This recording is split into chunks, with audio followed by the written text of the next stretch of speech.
La realidad nacional. Con análisis periodístico profesional. Los temas de país abordados con profundidad y credibilidad. Esto y más es su programa de opinión, Diálogo con Ernesto López. ¿Qué tal? Buenos días, El Salvador, ¿cómo están? Son las 6 de la mañana con 29 minutos. Qué gusto, qué placer saludarles a ustedes a esta hora de la mañana, martes 11 de marzo. Estamos los salvadoreños atentos a cuál va a ser el curso que va a seguir, precisamente a partir de la decisión del Tribunal Supremo Electoral, todavía de no sentenciar, digamos, el resultado final de las pasadas elecciones presidenciales, sino a comenzar a trabajar precisamente bajo la supervisión, bajo los ojos de la Fiscalía General de la República, observadores y otras instituciones, lo que podría ser ya el escrutinio final para de alguna manera conocer verdaderamente a quién le corresponde la presidencia de la República. Y en este punto, digamos así, medular, una vez más, digamos, o quizás una vez las aguas electorales vayan llegando a ese nivel que le corresponde, esta mañana queremos interpretar con nuestros invitados aquellas nuevas variables que se encontraron producto de lo novedoso que resultó el fenómeno de votación y que seguramente los partidos enfrentados y la sociedad misma tendrá que descifrar en un debate político y social para los próximos días y de cara a los nuevos comicios para alcaldes y diputados que están por venir. Sin duda alguna, el hecho de que los dos partidos en contienda, las dos fórmulas presidenciales, ahora ya están tomando, digamos, cautela, aunque siempre se están declarando un poco victoriosos de este resultado, es importante llamar a la cordura, ¿verdad? Nuevamente, creo que es importante tener presente ese papel de actuación de todos los actores que han estado inmersos en este proceso electoral. Esta mañana vamos a hacer una lectura con nuestros invitados sobre estos y otros aspectos elementales del comportamiento electoral que hemos vivido los salvadoreños.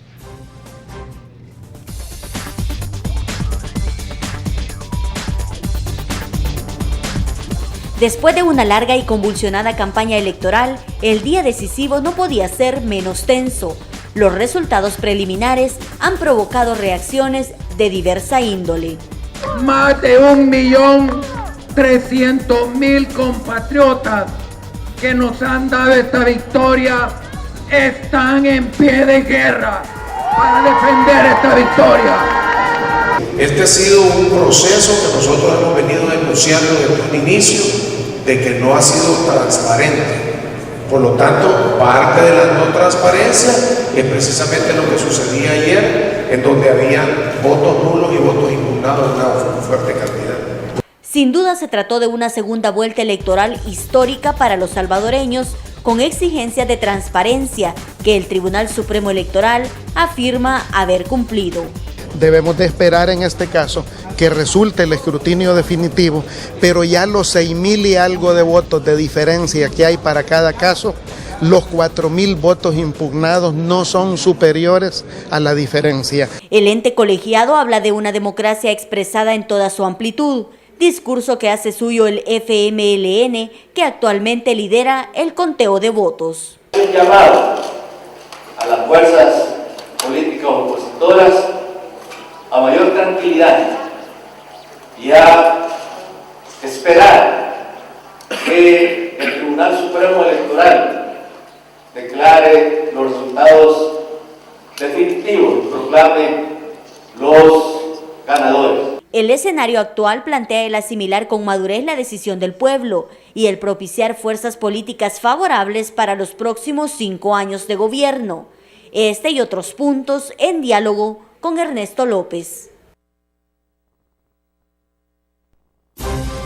Bueno, ahí estaba planteada la temática que vamos a sostener esta mañana. Me acompañan acá en nuestros estudios el pastor William Chamagua, él es director general de Radio Cadena Mi Gente, a quien le quiero dar la más cordial bienvenida. Gracias, pastor, por estar con nosotros esta mañana acá en el programa. Buenos días, Ernesto. Muchos saludos también a todos los invitados acá en este foro. Muchos saludos a nuestra querida y amada población salvadoreña.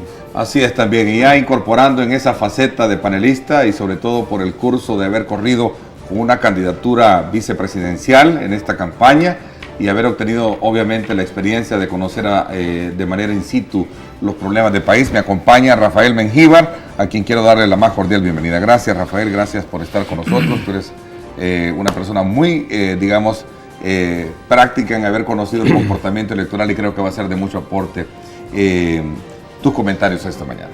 Muchas gracias, buenos días Ernesto, buenas noches, buenos días al Diálogo 21 y al distinguido panel de esta mañana. Así es, en efecto, me acompaña el general Humberto Curado Figueroa, ex ministro de la Defensa. Gracias por estar con nosotros, general. Buenos días.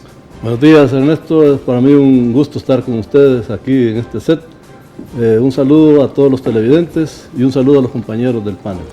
Así es, en efecto, por supuesto. Saludo a nuestro buen amigo, columnista y escritor Giovanni Galeas, columnista del periódico La Prensa Gráfica. Giovanni, qué gusto, como siempre. Buenos días, bienvenido al programa. Buenos días a ti, a la audiencia, a los compañeros acá del panel. Buenos días. A usted queremos invitarlo también para que comience desde ya a activar sus comentarios, sus preguntas, a ponerle mucha atención a todos aquellos elementos que sean expuestos en esta mesa y que de alguna manera representan la discusión, el debate público, mediático, a través también de las redes sociales. Así que desde ya está invitado, gracias por sintonizar. Canales 15, 19 y 21, somos Cadena Megavisión, cubriendo todo el territorio nacional. Y para quienes nos están sintonizando fuera de nuestras fronteras, recuerden, a través de Skype, usted nos encuentra como Diálogo con Ernesto López. Puede escribirnos, puede contactarnos, adherirnos a su base de contacto y por supuesto participar desde cualquier lugar del mundo a través de esa señal abierta como es www.megavision.com.sb. Ahí está, Diálogo con Ernesto López, es nuestra cuenta en Skype para que usted pueda participar. Bueno, nuevamente, gracias por acompañarme. A ver, Pastor Chamagua, ¿cuál es su impresión y el resto con relación al estado actual en el que se encuentra el resultado del proceso electoral antes de poder, digamos, examinar las variables que sorprendieron a propios y a extraños? Creo que, buenos días de nuevo, buenos días a todos. Me parece a mí bastante interesante el comportamiento del electorado salvadoreño. Por supuesto, el estado actual es un estado de conflicto, es un estado de que aún no terminan de aclararse las cosas. Creo que tanto el candidato de Arena como el candidato del FMLN se han declarado ganadores. En estos momentos las mayores posibilidades de quedarse con la presidencia las tiene por supuesto el FMLN en la persona del profesor. Eso no quiere decir que es ganador ya oficialmente, ¿verdad? Oficialmente, por supuesto. Para irnos cuidando, y quiero hacer esta acotación. Alguien me decía, mira, es bueno que tengas la participación de un miembro de la fórmula, tanto también de la otra, y queremos mantenernos un poco cautos hasta que no haya una oficialidad, ¿verdad?, a efecto de que no vayamos a caer también nosotros en ese exacerbo pasional que a lo mejor no es positivo para el país. No, es mejor que la sociedad civil, como son ustedes, venga y discuta y debatamos los aspectos que se están lamentando. Gracias por permitirme este espacio, porque es importante que el televidente lo tenga presente. Pastor. Por supuesto, por eso es que aclaraba que las mayores posibilidades en estos momentos, de acuerdo a cómo están las cosas, no hay un escrutinio final todavía, no hay números oficiales del Tribunal Supremo Electoral. Por cierto, a mí me gustaría felicitar al presidente magistrado y al Tribunal Supremo Electoral porque estimo que han sido bastante cautos, han actuado con mucha deferencia para los dos partidos. El simple hecho de no, frente a un resultado tan apretado como este, que es extraordinario, y digo extraordinario porque no se esperaba eso. Considero que en las elecciones del 2 de febrero se le dio mucho auge, mucho apogeo, mucha fama, más que todas las encuestas de las universidades, y en este caso, para mí, lo extraordinario es que aún la encuesta del Diario de Hoy, un periódico, un medio de comunicación que es muy identificado con la derecha, y no solamente con la derecha del centro, sino la extrema derecha de El Salvador. Inclusive el Diario de Hoy le dio una ventaja de, creo que 11 puntos al FMLN, así es que es muy extraordinario que en esta ocasión del 9 de marzo, aún el Diario de Hoy se equivocó. Entonces tenemos un resultado que absolutamente nadie esperaba. El día de hoy tengo entendido que el COENA está convocando a una manifestación, a una marcha, habría que esperar con cautela. Yo creo que la ciudadanía debe de mantenerse tranquila, debe de mantenerse en paz.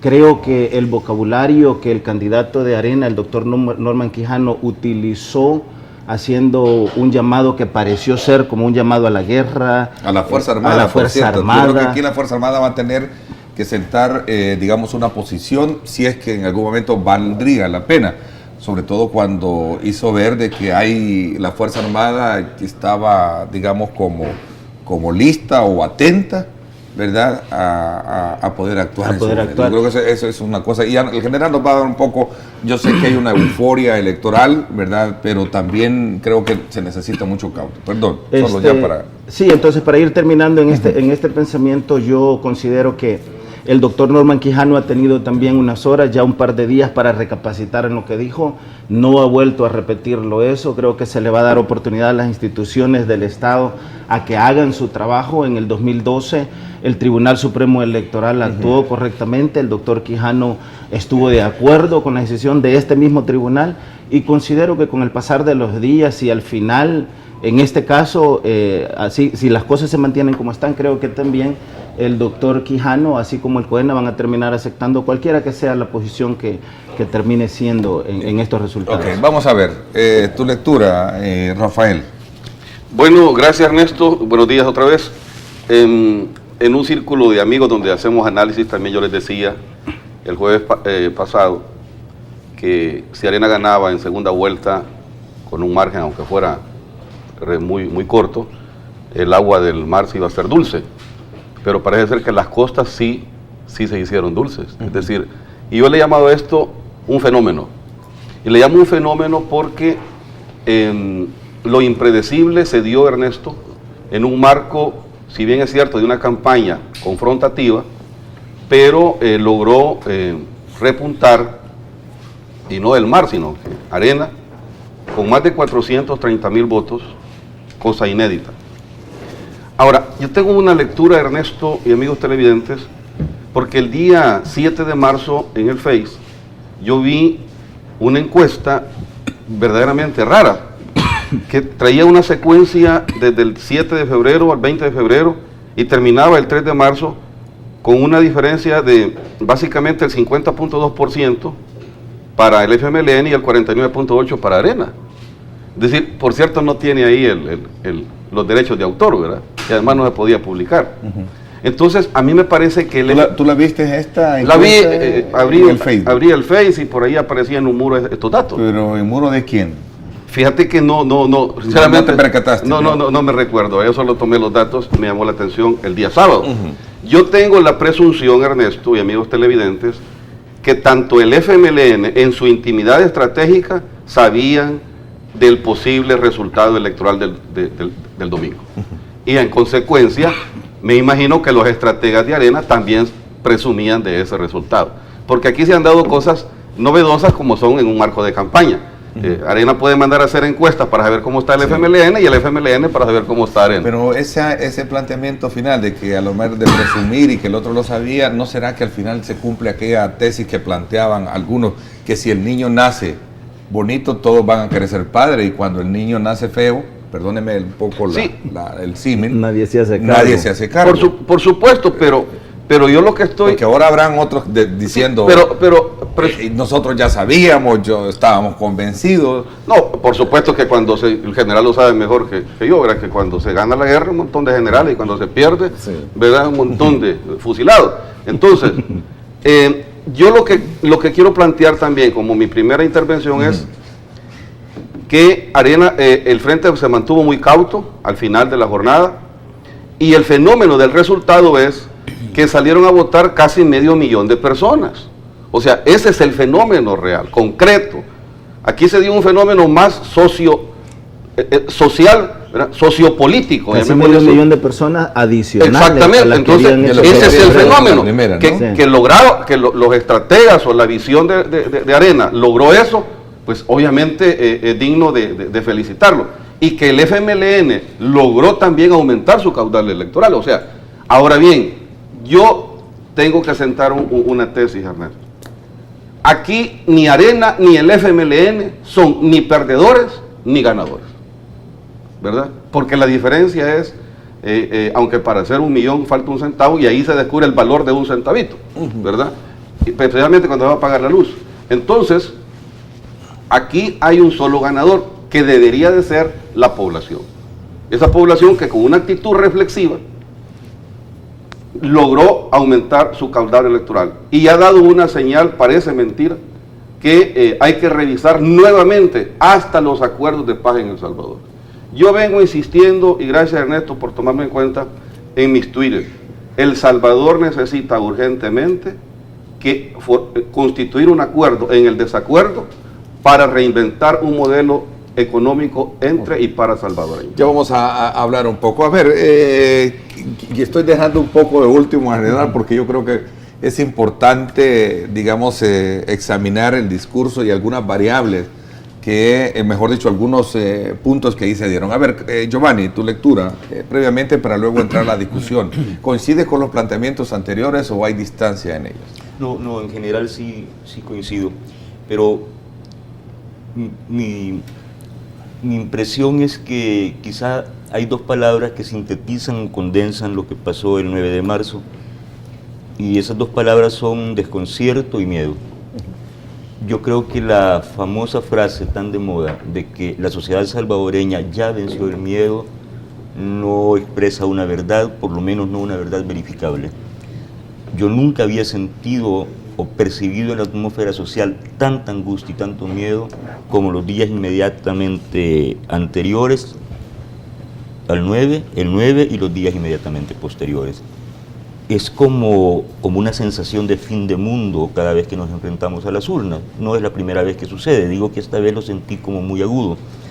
El miedo a que gane Arena por parte de quienes se ubican, digamos, a la izquierda en el espectro político, el miedo a que gane el FMLN por parte de quienes se ubican a la derecha. Ese miedo yo creo que se agudizó en esta elección, habría que estudiar por qué, habría que ver por qué, y creo que se expresa en las actitudes totalmente fuera de sindéresis, como dicen, de algunos dirigentes de Arena el propio día 9 por la noche, que creo que se salieron de todo tono prudente y razonable, pero bueno, me preocupa eso del miedo, de que se haya agudizado en lugar de que estemos avanzando. Por el otro lado, el desconcierto es lo que ya mencionaban aquí, el pastor Chamagua, Rafael, que se rompieron todas las expectativas, ¿verdad? Es decir, empezando por una cosa, porque hay una regla general, producto de la experiencia puede decirse que en la segunda vuelta no votan más que en la primera. En ningún caso, en la historia moderna de América Latina, eso no ha pasado. Remontar en segunda vuelta un resultado, una desventaja de 300.000 votos es prácticamente imposible. Es un milagro. Es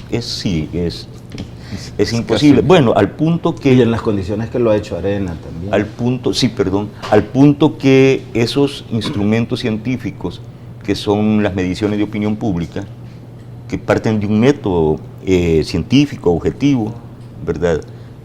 Bueno, estuvieron bastante lejos de la realidad en este caso, pero muy lejos. ¿Qué sucedió? Bueno, a ojo de buen cubero uno puede soltar algunas hipótesis, pero creo que no es muy responsable. Habrá que hacer mucha investigación sociológica para saber qué fue lo que pasó y entender que aquí hay desconcierto en este momento por los resultados. Eso se expresa más bien en algunas actitudes exacerbadas y hay miedo. Bueno, general, ¿qué es lo que podemos escuchar de su persona en este momento bastante importante, cúspide de este proceso electoral? Bueno, en lo personal creo que esto demuestra una vez más la gran división que existe en la sociedad salvadoreña. Realmente El Salvador, la mitad es de izquierda y la mitad es de derecha. Pero es un escenario que lo hemos venido construyendo irresponsablemente desde hace muchos años. La guerra, no callaron los fusiles, pero siguió la guerra verbal, siguió las diatribas, siguió el intercambio de insultos aún en la Asamblea Legislativa, nuestras supremas autoridades de todos los niveles y respetando las leyes, o sea, dándole un mal ejemplo al ciudadano. eso va creando una polarización, que todo el mundo menciona la polarización en esta sociedad, y las elecciones son el reflejo. Como dice Giovanni, hay miedo, pero es un miedo que ha sido fundado, ¿verdad? Los que votaron por Arena y que piensan que un sistema de libertades, un sistema del capitalismo funcionaría mejor en el país, claro que tienen temor a un gobierno de izquierda que va a expropiar, un gobierno de izquierda que va a ser como el modelo venezolano, bueno, que está en crisis. Que suponen sí, que suponen, pero ese es el pensamiento. Viendo lo que está sucediendo en Venezuela, que es realmente lamentable, entonces, lógicamente, por eso es que se genera el miedo. ¿Y por qué Arena aumentó su caudal de votos?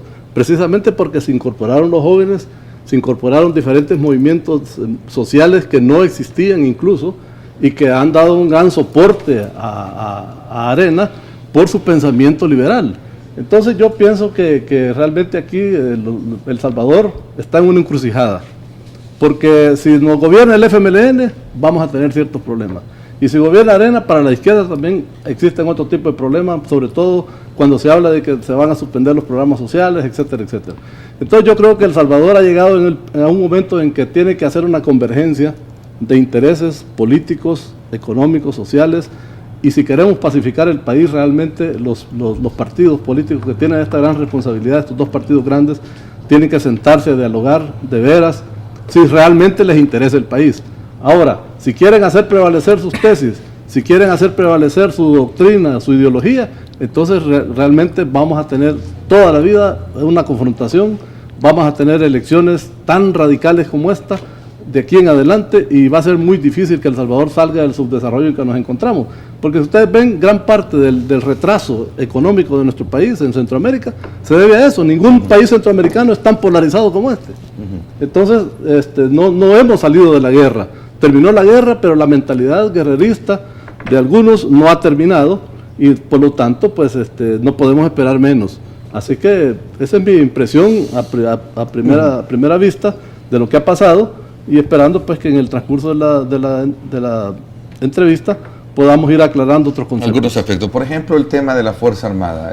Fue demasiado, digamos, aventurado, riesgoso y quizás de mal cálculo político meter a la Fuerza Armada en este...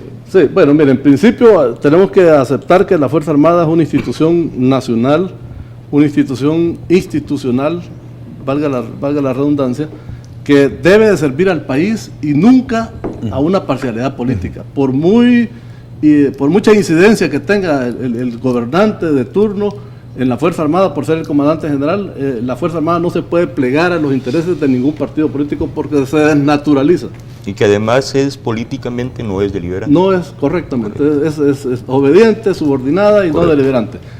Ahora, con lo que sucedió el día de las elecciones, con las expresiones del doctor Quijano, en primer lugar yo creo que él mostró ahí una confianza en la institución armada. Él sabe que la institución armada siempre está vigilante, la institución armada siempre tiene que estar pendiente de la política nacional, pendiente de que no se vayan a desbordar las pasiones y vayan a crear una conmoción interior. Es decir, para eso sirve la Fuerza Armada. Entonces, en apoyo de la Policía Nacional Civil, que es la encargada de la seguridad pública, lógicamente bajo la conducción del presidente de la República, pero siempre sabemos que en la Fuerza Armada, cuando suceden estos eventos, no son ajenos a la institución. Hay mucho análisis, sobre todo a niveles superiores, se conoce los posibles escenarios que se pueden presentar posterior a estos eventos, y a la Fuerza Armada siempre le interesa quién va a ser. Fíjate que esto fue lo que, solo para poner en contexto, esto fue lo que incluso publicó el periódico La Prensa Gráfica tras esas declaraciones. Lo tituló así, vean ustedes. Quijano dice, 2 puntos, la Fuerza Armada está lista para hacer democracia. En su momento, dice, aseguró que miembros del ejército están pendientes del resultado de esta elección presidencial y que la Fuerza Armada está lista para hacer democracia. ¿Qué significa eso? Mire, la Fuerza Armada no puede hacer democracia porque no es deliberante, es decir, ahí no se participa políticamente por ninguna ideología, es decir, pero probablemente lo que el doctor Quijano quiso decir es que la Fuerza Armada está pendiente del resultado y asume que los próximos gobernantes van a ser positivos para el país y que no van a crear más desconcierto y más confrontación de la que ya tenemos. Es que yo creo que lo que dijo Norman el domingo, emocionalmente es válido, políticamente y electoralmente no lo es. Es decir, y la Fuerza Armada, yo creo que su misión constitucional es velar por el pedacito o mucho democrático que tenga. Interesante, muy buena acotación la que haces, ¿no? Yo creo que es importante hacer alguna precisión al respecto. Tienen la palabra también, perdón. Porque justificar lo que Norman Quijano dijo, porque fue en un contexto más general, no solo dijo eso, dijo ningún tribunal supremo electoral que valga va a robarnos nuestra victoria. Eso es desconocer al máximo árbitro en las elecciones. Eso es desconocer la institucionalidad del país. La Fuerza Armada, con perdón del general, no está aquí para resolver problemas político-electorales. Ese no es el papel de la Fuerza Armada. Ese es el papel del Tribunal Supremo Electoral.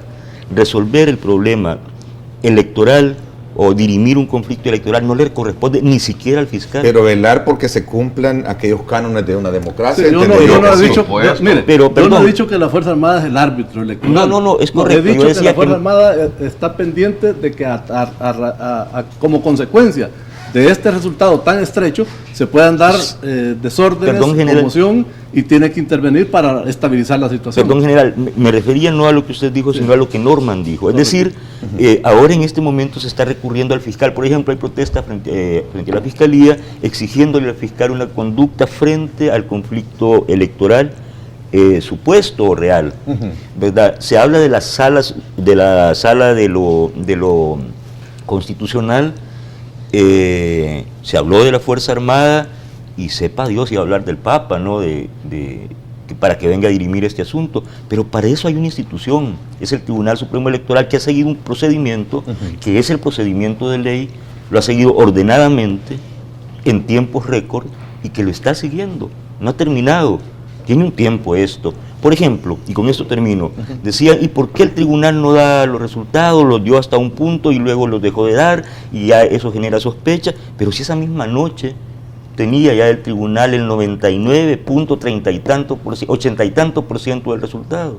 ¿Qué estaba ocultando? Nada. Pero Giovanni, el tribunal a las 7 de la noche sabía todo el resultado, si ese programa está hecho para eso. Ese procedimiento de los 3 días es una formalidad. Pero no, creo que la ley dice se tienen 48 horas, eso es lo que dice la ley. Técnicamente ellos sabían cuánto ya era. Si no hacemos lo que dice la ley, entonces no sé. No, es que estoy tratando de justificar, y hablando del miedo, Giovanni, tú dijiste de que esta es una campaña del miedo, y tenés razón.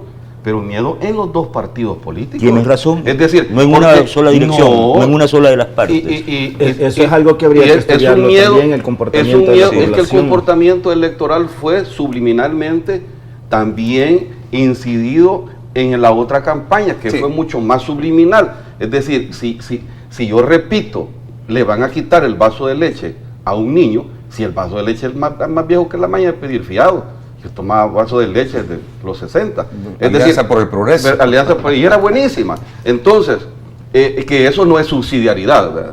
Cuando quieren que hablemos de subsidiariedad es otra cosa. Entonces, hay miedo, yo te quito esto, te lo van a quitar, y eso se repite. Entonces, esa es una constante. Ese es un escenario incidente de los resultados. Lo que no nos perdamos de vista en el tema del punto explosivo de todo esto, que es el tema de números hoy día, que tú que estabas planteando, por favor, y el resto. Hay una ventaja de 6.634 votos del FMLN que es muy clara. Analicemos ese punto. Hay unos votos impugnados que es una cantidad menor a la ventaja que tiene el FMLN. Por ley, entonces ya no se tienen que revisar voto por voto, como dicen, casilla por casilla, voto por voto, que es lo que pedía, por ejemplo, López Obrador en México, y que al final terminó siendo el mismo resultado. Bueno, eso es por ley. No puedes estar exigiendo que las cosas se hagan como tú quieras, televisadas y todos vestidos de una manera o de otra, no sé, o que participe tal o cual. La ley establece los procedimientos. Pero es un ejercicio de transparencia también, no lo puedes menospreciar el hecho de que abiertamente, públicamente digan este voto es nulo, este voto impugnado es... Es que lo hizo, de hecho mostró todas las actas del presidente del tribunal. Es que yo a lo que quiero llegar... La misión de observadores internacionales que vino a la primera elección, a la del 2 de febrero, le daba una nota al tribunal de 9 puntos. En una escala de 10, eso es impresionante. 9 puntos, no lo dice Giovanni Galeas o no, lo dice la misión de observadores. Y en este caso sus primeras declaraciones son, le preguntaron ayer a un representante de la OEA, un periodista le dijo, bueno, se hablaba acá ya de fraude, y él dijo, ni siquiera es correcto plantear esa pregunta. Esa fue la respuesta. El responsable de la OEA. Ni siquiera es correcto plantear la pregunta porque no hemos encontrado el menor indicio que nos lleve a lo pensar ratifica ahora en uno de los periódicos, a ver. Mire, yo considero que en relación al tema del Tribunal Supremo Electoral, yo estoy totalmente de acuerdo, creo que ni siquiera es correcto plantear esa pregunta, creo que el Tribunal Supremo Electoral ha demostrado ser transparente, no sé qué más podría hacer para hacer las cosas transparentes, es obvio que aquí no solamente está esa realidad, sino que también están las emociones jugando. Si nosotros, cualquiera de nosotros se pone en los zapatos del doctor Quijano o en los zapatos del Coena, ciertamente reaccionaría de esta forma después de ese esfuerzo titánico que han hecho en las últimas 4 semanas para subir cerca de 439,000 votos, que a mí me gustaría saber cómo lograron convencer a tanta gente. Ese es el punto, por eso yo me quedaba y regresé al tema. El miedo a Venezuela los convenció a esas personas. El miedo por lo menos en gran parte, el tema de por supuesto, por eso hablo de miedo. Es que, ¿cuál fue el factor nuevo? Mira, la primera elección la definió... Pero el FMLN también subió... El caso Taiwán, la primera elección. El caso Taiwán apareció casi fortuito en el panorama, ¿verdad? Y nadie contaba con que el señor Flores iba a hacer lo que la desfachatez que fue hacer a la Asamblea, de autoincriminarse. Eso definió prácticamente la primera elección. La segunda elección la define un Ferrari y Venezuela. Toda una rumorología en torno a 2 casos. El principal asesor de Arena es un experto en rumorología y no es una que yo lo especule. Eso es parte de su presentación oficial en su página institucional. Bueno, al final el señor Rendón, poniéndole nombre a la figura, terminó siendo efectivo entonces en la campaña de Arena, porque hasta el 2 de febrero se había presumido que le había hecho daño a la campaña. ¿Es una pregunta o es una pregunta? Es una funcionó pregunta. El miedo a Venezuela fue un factor importante, porque el anticomunismo en El Salvador primero fue primitivo, cerril, me refiero a los tiempos pre-ancestral, a los tiempos de 58 y tal, ¿no? Cuando la contrainsurgencia era orejismo prácticamente y golpe, machetazo, pues después se tecnificó ya más esta cuestión. ¿Qué elementos y voy a regresar de nuevo al tema para cerrar un poco este capítulo del estudio que estamos haciendo del fenómeno electoral que ha ocurrido? ¿Qué miembros de la Fuerza Armada estarían pendientes de este resultado de la elección como en algún momento exacerbadamente o políticamente dándole validez a ¿Quieres nombres tú? ¿Quieres nombres? No, me pregunto si es que existen o es que verdaderamente es como dijo los hombres de armas. Si estarían interesados en qué, ¿cuál es la mire, la Fuerza Armada no puede estar ajena a un evento de esta naturaleza. Son hombres de armas con misión institucional, pero tienen corazón político. Para poder defender al país se tienen que considerar diferentes factores en un análisis para sacar conclusiones. Y un futuro gobernante para el país, que es el comandante general de la Fuerza Armada, es de un gran interés para la Fuerza Armada. En primer lugar, para ver cuál va a ser su conducción institucional, cuál van a ser sus aportes en la defensa nacional, que es la principal función de la Fuerza Armada, cómo va a ser su conducta para que la institución pueda servir mejor al país. Y hemos tenido presidentes de diferentes tipos, o sea, cada personalidad es diferente, su conocimiento sobre la materia de seguridad y defensa es diferente, su forma de actuar, su ideología, todo eso influye. Entonces, en la Fuerza Armada, por supuesto que están los primeros que tienen que estar interesados en los resultados es el alto mando, luego los señores comandantes, después vienen los oficiales de tropa y en fin, todas las jerarquías tienen que estar interesadas. Para cerrar este capítulo, entonces, concluimos a que era válido el comentario desde el punto de vista político, pero no desde el punto de vista... Es que es lógico. Es que es lógico, emotivamente. Bueno, emotivamente si hablamos de asuntos emotivos y salido de las casillas, qué mejor ejemplo que el señor presidente en sus programas de radio. De la emoción le florece al señor presidente. Entonces, digamos, por la emotividad del momento hay una emotividad, luego hay una reflexión, ¿verdad? Creo que es válido ahí, hay una profunda reflexión. Está pidiendo algunas cosas, yo no estoy de acuerdo, que son lógicas, y es que mira, yo quisiera que el presidente no ha hecho llamados a la guerra. El cambio sí. Hace unos meses Mario Valiente, Giovanni, si el FMLN, de Arena, dijo que se iba a alzar en armas. Hubiera perdido por 6,000 votos, mejor ni pensemos que No- estuviera no quiero- pasando. no quiero es decir, imaginar estuvieran qué va a también en una situación muy irritada, ¿verdad? Eso es lo más normal del Precisamente mundo, por ¿verdad? eso es importante, Rafael, precisamente por eso. Démosle la vuelta. A ver, Ajá. viene el fiscal, por decir una cosa, por una puntada de humor, como él dijo la vez pasada, y impugna el resultado que dé el Tribunal Supremo Electoral y dice que se anule la elección porque hay un procedimiento inconstitucional por algo y algo, que si hay un procedimiento inconstitucional sí le toca hablar al fiscal, vea si se ha violado la Constitución.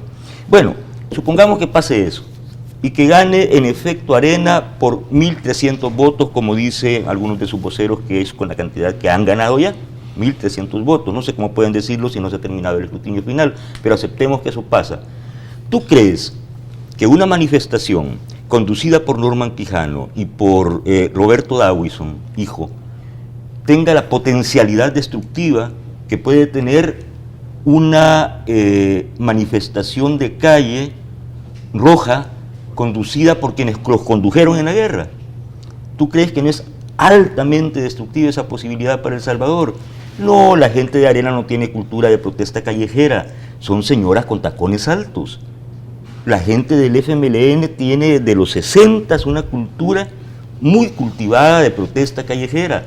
Sabe la izquierda pelear en la calle de El Salvador, eso lo Pero aprendimos, lo cultivamos. Giovanni, yo quisiera que ni se nos, quizás, Bueno, que dejáramos el tema. entonces no juguemos con eso, no andemos haciendo porque llamados a la guerra. Por supuesto que es lo que nos ha Ya llevado lo había también a hecho estas Mario confrontaciones. Valiente Porque diciendo- esto es una cosa, hablando de miedo, a mí lo que me da miedo, que en este país hay el 12.8% de analfabetas, hay extrema pobreza. Así es que Eso es la un problema. verdad que el verdadero miedo está en cómo sacamos adelante el país. Ahora bien, definitivamente aquí se respetan el resultado, sea 20 o 30 o 6.000 votos. O un voto. O un voto. un voto. Eso estamos clarísimos. Y ni Arena debe de hacer llamados, ¿verdad?, para insubordinar al espectro de la derecha, ni mucho menos el FMLN, que obviamente es especialista en esa actitud violenta, lógica de reclamo. De reclamo. Aunque en esta los papeles invirtieron. ha sido más violento el discurso. Correcto, que correcto. el discurso del Por profesor eso, Sánchez pastor, Serén. yo creo que esa es la actitud, ¿verdad? Y a mí me agrada porque estamos debatiendo con mucho respeto. Claro, por supuesto. Ideas sobre las ideas, ¿verdad? Y yo le tengo un profundo respeto desde el presidente al FMLN. Claro, mis declaraciones es un poco fuerte, pero es que también solo es el primero entre los iguales de salvadoreños, ¿verdad? Entonces, Claro, esa es la democracia. Esa es la democracia. O sea, un Y respeto para un cuestionar. profundo respeto. Yo, Rafael, te voy a decir, y a ustedes, que yo estoy profundamente impresionado porque, y no lo digo por un ejercicio de vanidad personal, pocas personas han sido tan críticas, incluso hasta el extremo del sarcasmo con el FMLN como este servidor, y no me refiero a prácticas privadas de cafetín, me refiero a publicaciones firmadas con mi nombre y apellido diciendo tal y tal cosa creo del FMLN, de un FMLN que entonces se había movido al radicalismo más extremo, ¿verdad? Y lo dije y lo sostengo, pero el FMLN hizo algo en esta ocasión. Empezó la jugada con aceptar a un candidato externo, que era Mauricio Funes, un candidato con pinta de moderado, ¿verdad? Y externo a sus filas, no un comandante. Pero el FMLN ahora ha hecho una serie de cambios, una serie de acercamientos al centro político, que creo que los llevó a ganar con tal puntaje la primera vuelta y a ser elegibles. Este FMLN, que se mostró el mismo 9 de marzo, con Óscar Ortiz y con Salvador Sánchez Serén, sensato, moderado, incluso en el tono de voz, y el de hoy en la mañana, en la conferencia de prensa, con argumentos razonables, objetivos, con respeto a la institucionalidad, hombre, bueno, yo tengo que aplaudir, pero lo otro, los llamados a la guerra, no puedo aplaudir. Ok, eso. interesante. Voy a hacer una pausa comercial porque voy atrasado en ello, pero necesitaba llegar, digamos, al nivel de debate que quería encontrar. Yo creo que sí, hemos tenido elementos muy importantes, insumos que voy a introducir más adelante para seguir con este análisis y con esta, digamos, discusión. Me interesa también conocer la opinión de ustedes, @diálogo21 es nuestra dirección en Twitter para que nos escriba. Recuerde que somos un medio de comunicación pluralista, muy abierto, muy democrático y su participación cuenta acá en Megavisión. Vamos a una pausa comercial.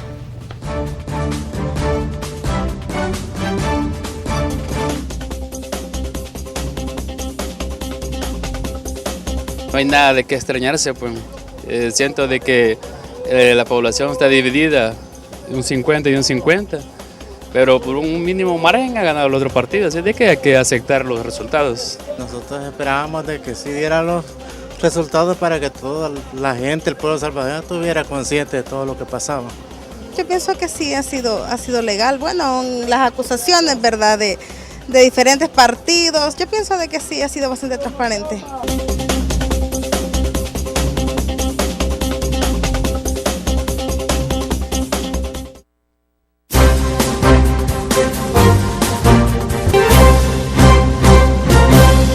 Bueno, gracias una vez más por estar con nosotros, gracias por acompañarnos, el pastor William Chamagua, Rafael Mengíbar, el general Humberto Corado Figueroa y Giovanni Galeas esta mañana, precisamente en una discusión, en un diálogo, en un debate muy importante, en la que estamos centrando varios elementos muy importantes, ¿verdad?, sobre la necesidad de buscar, digamos, respuesta a aquellos elementos o eslabones que han salido tras este fenómeno electoral vivido el pasado domingo. General, a lo mejor para introducir nuevos elementos que usted tiene en lo que se ha dicho, y el resto también tiene la palabra para seguirlo debatiendo de manera muy respetuosa. Sí, mire, con mucho respeto y responsabilidad voy a expresar lo siguiente. La verdad es que el Tribunal Supremo Electoral no ha sido un árbitro como nosotros los salvadoreños quisiéramos. No nos engañemos, el Tribunal Supremo Electoral está parcializado a favor del FMLN. Sabe hacer su trabajo técnicamente y se lo admiro, y su trabajo de manejo del evento electoral es excelente. Yo creo que hasta ha alcanzado estándares internacionales, los resultados los hace oportunamente, pero ha cometido una gran cantidad de fallas que han ido en detrimento del Partido Arena. Y ustedes lo conocen. En primer lugar, la misma conformación del tribunal no es equitativa. El hecho de que un magistrado ex arenero se haya manifestado claramente a favor del FMLN lo desnaturalizaba y lo descalificaba de inmediato para que este señor hubiera sido retirado del tribunal. No se hizo. Es decir, yo considero de que hay dados cargados ahí dentro del tribunal. Lógicamente no se puede engañar tan impunemente a la opinión pública ni a los contendores políticos, y por lo tanto hay que guardar cierta apariencia de legalidad y cierta apariencia de legitimidad, pero la verdad es que, y no lo digo yo, lo han dicho los diferentes personeros de Arena, desconfiamos del Tribunal Supremo Electoral, y por eso es que hay estas reacciones. Si nosotros confiáramos en un Tribunal Supremo Electoral imparcial, constituido por personeros que no pertenecieran a los partidos políticos, que supiéramos que realmente van a hacer un trabajo correcto, yo creo que estas manifestaciones de duda y de reclamos no se estarían dando. Y si no, veamos, por ejemplo, a mí me impresiona cuando en Chile el mismo gobierno maneja las elecciones. ¿Y quién da los resultados finales de una elección? El subsecretario del Interior. Aquí, si nosotros le diéramos al ministro de Gobernación que condujera las elecciones, pondríamos el grito en el cielo, porque lo primero que haríamos, diríamos que no es legítimo, que no tenemos confianza, y entonces quisiéramos que en el futuro se hiciera una reforma constitucional para que el Tribunal Supremo Electoral realmente se despartidice y que esté constituido por personas idóneas, por personas no partidarias, que verdaderamente sean garantías para que los eventos electorales sean justos y sean más limpios. A ver, Pastor Chamagua. A mí me parece bien la acotación y estoy de acuerdo con el general, solamente que me gustaría agregar que hoy que el Tribunal Supremo Electoral está en las manos, por decirlo así, del FMLN, creo que se ha comportado con muchísima más transparencia que lo que se comportó cuando el tribunal estaba en las manos de Arena. Y yo creo que la gente de Arena, con todo el respeto debido, no tiene la moral para reclamar que este Tribunal Supremo Electoral no tiene toda la transparencia que debería idealmente tener. Considero que no solamente el Tribunal Supremo Electoral, sino todas las instituciones del Estado, la Corte Suprema de Justicia, etcétera, deberían de estar siendo guiadas, dirigidas, representadas por gente no partidaria. Yo creo que en el fondo todos tenemos un gusanito ahí que nos lleva a identificarnos más con uno con otro, pero creo que en la medida que sea posible se debe de tomar en cuenta ese ideal que tiene que ver con el respeto que la población misma necesita y merece. Yo estoy totalmente de acuerdo que el magistrado Walter Araujo ha cometido un irrespeto no solamente a la población, sino a su misma persona. A mí me da mucha pena ajena en este caso, como diría mi abuelita. He sentido muchísima pena ajena, más que todo cuando el magistrado Walter Araujo se expresa tanto a través de la red de Twitter, dice cosas como que a veces yo siento, y no lo estoy ofendiendo, estoy expresando una opinión, tratando de ser lo más respetuoso posible, pero creo que el magistrado Walter Araujo se ha comportado como un niño que está muy resentido, un niño que está muy amargado. Creo que él ha perdido el derecho a expresarse, porque lo ha hecho de una forma muy incorrecta. El mismo hecho de decir yo voy a votar por el FMLN es totalmente incorrecto, más que todo cuando es parte de ese Tribunal Supremo Electoral. Con el agravante de que era ya en tiempo de silencio electoral. Por supuesto, en ese momento de silencio es totalmente inadecuado. Yo considero que el Tribunal Supremo Electoral debería de comenzar por sancionarlo a él. Creo que también es una burla el tipo de sanciones que le ha puesto al presidente de la República por las cosas incorrectas que ha cometido en este momento, que al final ese es otro tema que a mí me gustaría también saber, y eventualmente a lo mejor lo sepamos, si el presidente de la República terminó ayudando o terminó dañando al FMLN, porque después de la primera ronda electoral, en realidad el FMLN fue muy poco lo que aumentó, y no sé si el presidente debió haberse callado y no haber seguido al menos. Giovanni ya dijo de que el factor Taiwán incidió mucho en el primer sí, en la primera ronda, pero estoy hablando de la segunda. Ahora, y eso fue gracias a una denuncia pública hecha en este caso por el presidente. No sé si el impacto... No, estoy hablando de lo que sucedió después de esa primera vuelta. De seguir el martillando. De seguir el martillando. Vamos a ver cuál es tu análisis y el resto. Al respecto, pastor, yo sé que el presidente tiene un estilo polémico, digamos, bastante particular,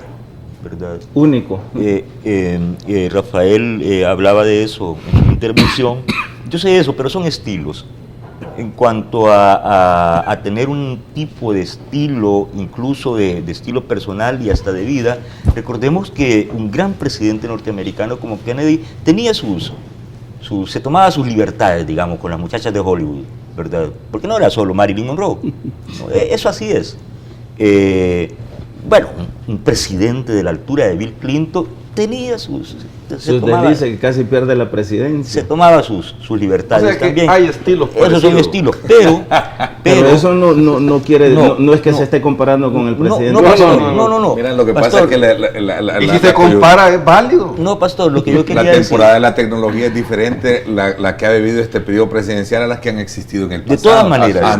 Antes ni teléfonos, era bien raro encontrar un teléfono con una cámara y eso no podía tener. Sí, pero de todas maneras, al recordar a Kennedy o a Bill Clinton, hablamos de grandes problemas del mundo, eran líderes mundiales. Sí. Al hablar de Mauricio Funes, no podemos hablar de su estilo personal. Eso es estilo personal, como Duarte tenía el de él. Por eso lo digo. Todos los presidentes han tenido su estilo, lo que pasa es que hoy es más abierto. Lo que Mauricio Funes puso en la tela del juicio, más allá de su estilo, de cómo lo dijo, de la emocionalidad que señalaba Rafael y el pastor, más allá de eso, es una agenda de grandes temas de corrupción en el país que son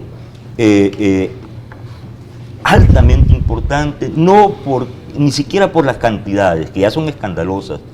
1.800 millones en el caso Selenel, según el fiscal. Más de 700 millones en el caso Duke Energy. Más de 200 millones en el caso Nejapa Power.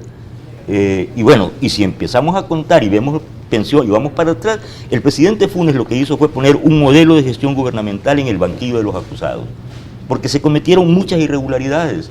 Y estamos hablando no de estilos de personas, que este se robó 10 pesos y el otro, no, es algo que pasó en todo el proceso privatizador. Y hay que aclararlo, y esa agenda no se puede detener. ¿Y qué va a pasar si Arena gana? ¿Le van a entregar la GEO a los italianos? ¿Qué va a pasar si Arena gana? ¿Se detiene ese proceso? El proceso de investigación, que es legislativo y es fiscal. Porque lo que el presidente hizo el último sábado, yo lo pensé mucho, ¿será prudente, será correcto el presidente un día antes de las elecciones esté sacando 2 casos de corrupción más? aparte de los que ya habían, ¿verdad? Sale con el caso. Y ahí viene la pregunta, si ayudó o no ayudó electoralmente a la Yo quiero que te hizo la pregunta, te hizo una pregunta. Yo creo que es necesario hacerlo. No hasta el 2 de febrero, sino más bien en la segunda ruta, en el último mes.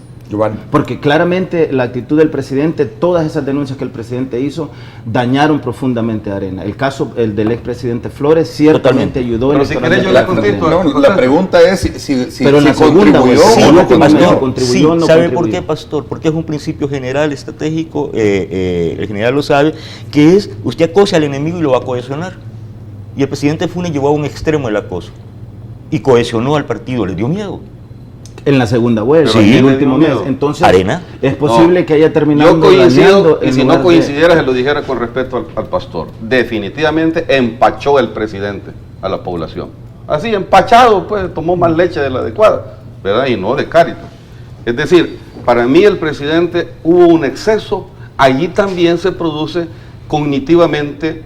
Es como cuando uno en lugar de advertirle y proteger a un niño, le grita. Lo más probable que por eso hasta para atender a un posible suicida hay que llegarle con mucho tacto y no a tirar de la ventana. Entonces a mí me parece que ahí quizás el famoso dicho popular que por santiguarse se arañó el presidente. Yo creo que ahí hay una tesis para mí, y que para mí esto también es un laboratorio, hay una ciencia social, hay una ciencia electoral en este momento con efecto al resultado.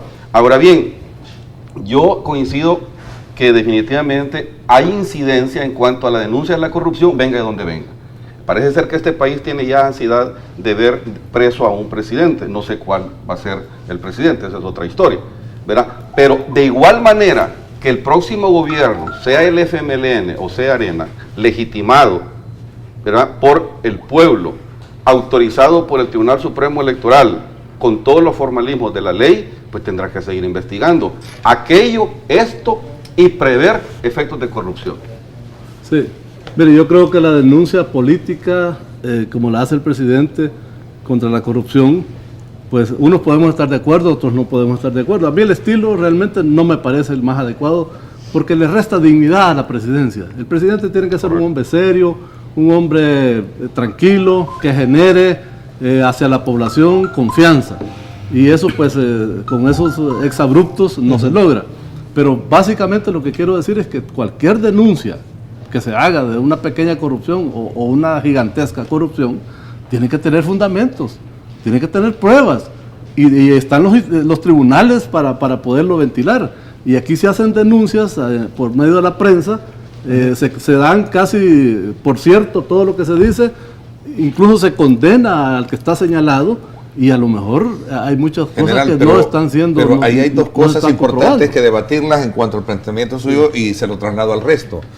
Si no hubiese sido por la denuncia hecha por el presidente, aunque no debería de serlo él, el país no hubiese conocido el tema de los costalitos. Bueno, uno. Y dos, si esto no tuviese, digamos, fundamento, una denuncia pública hecha por el presidente, llámese mal o bien, como usted dice, sí, pero el caso no tuviese, digamos, pruebas contundentes. Giovanni acaba de decir algo bien cierto. Tú lo calificaste a Francisco Flores como llegó a hacer su declaratoria incriminatoria. No sé cómo fue que el término. ¿Cómo? Se autoincriminó. El problema dejó de ser político y pasó a ser un problema judicial. La pregunta ahí también es dónde está el expresidente Flores. El problema, ¿sabe cuál es? Sí, general. La intención con que se hace la denuncia. Si el presidente Funes, su intención era dañar al partido de Arena, dañar al expresidente Flores y ponerlo en la picota ante la opinión pública, pues lo logró. Pero no ha logrado que se demuestre que realmente lo que está señalando, pero voy a terminar, lo que lo está acusando se haya comprobado. Puede ser que sea cierto, yo no estoy defendiendo, puede ser que no sea cierto, pero no es el presidente de la República el que va a determinar eso, va a dar ese veredicto, van a ser los tribunales. Sí. Entonces, si el presidente Funes hubiera querido hacerle un favor a la República y a la sociedad, lo demanda, lo denuncia por los canales institucionales de los tribunales, y ahí que siga su curso hasta que se determine una pena o una absolución. A eso me refiero yo, es decir, la intencionalidad de él, más que denunciar el hecho, fue dañarlo políticamente.